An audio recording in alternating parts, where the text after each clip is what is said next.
If you want to hate the world, watch the news. If you want to love the world, travel it. നിങ്ങൾക്ക് ലോകത്തെ വെറുക്കണമെങ്കിൽ വാർത്തകൾ കാണുക. നിങ്ങൾക്ക് ലോകത്തെ സ്നേഹിക്കണമെങ്കിൽ യാത്രകൾ ചെയ്യുക. കഴിഞ്ഞ ദിവസം ഇൻസ്റ്റാഗ്രാമിൽ ഒരു റീലിൽ കണ്ടൊരു വാചകമാണിത്. എനിക്ക് തോന്നുന്നു ഇതിന് 2 പേഴ്സ്പെക്റ്റീവ് ഉണ്ടെന്ന് തോന്നുന്നു. ഈ അടുത്ത കാലത്ത് ഇൻസ്റ്റാഗ്രാമിൽ കണ്ടൊരു വീഡിയോയിൽ പറയുന്നൊരു കാര്യം ഇങ്ങനെയാണ്: മുൻകാലങ്ങളിൽ നമ്മളെ സഹോദര മതത്തിലുള്ള ആൾക്കാരുടെ അവരുടെ ദേവാലയങ്ങളിലൊക്കെ നടക്കുന്ന പരിപാടികൾ പോകാൻ നമ്മൾ ഭയങ്കര കൂളായിട്ടാണ് പോയിക്കൊണ്ടിരുന്നത്. പക്ഷെ ഇന്ന് അങ്ങനെയല്ല. ഇന്ന് നമുക്കുള്ളിൽ അറിയാതെ ഭയം വരുന്നു എന്നുള്ളത്. നമുക്ക് ചുറ്റും നടക്കുന്ന കാര്യങ്ങൾ അറിയാൻ നമ്മൾ വാർത്തകളൊക്കെ കാണണം, ശരിയാണ്. കാരണം നമ്മൾ പോലും അറിയാതെ നമുക്ക് ചുറ്റുമുള്ള രാജ്യങ്ങളിൽ നടക്കുന്ന കാര്യങ്ങൾ നമ്മളെ പോലും ബാധിക്കുന്നുണ്ട് എന്നുള്ളതാണ്.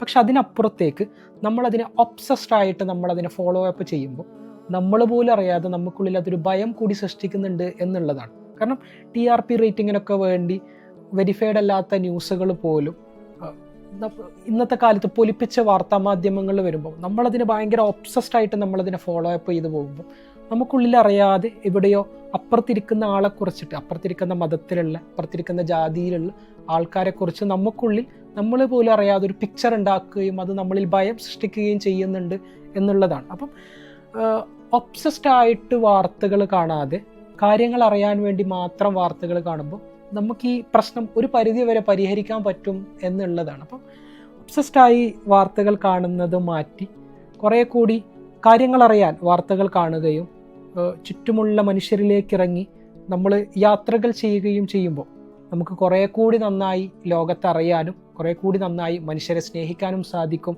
എന്നുള്ളതാണ്. അപ്പോൾ thank you so much. Keep smiling by heart, not live by lips.